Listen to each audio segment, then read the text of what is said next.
ज्यावेळेस त्रिवेणी इथं दाखल झाली, तर वसतिगृहात दाखल होण्यापूर्वी तिला कुठल्याही प्रकारचं ए-बी-सी-डी येत नव्हती. त्याच्यानंतर तिला लिहिता वाचताचा विषयच नव्हता.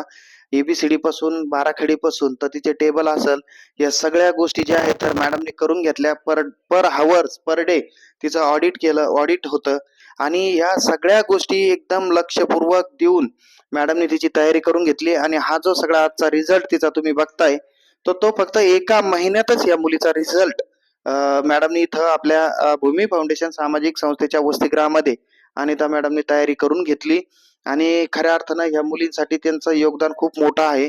आणि आज जर बघितलं तर तुम्ही हिचा जो विकास, हिची जी डेव्हलपमेंट झालेली आहे, आज जर बघितलं तर ही दुसरीला आहे, पण तिचे टेबल आज 10 पर्यंत झालेले आहे. तिचे आता नेक्स्ट वीकमध्ये 20 पर्यंत टेबल होतील.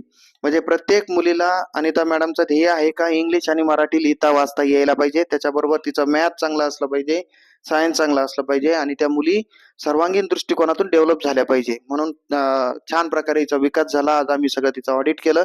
तर छान, व्हेरी गुड त्रिवेदी, छान.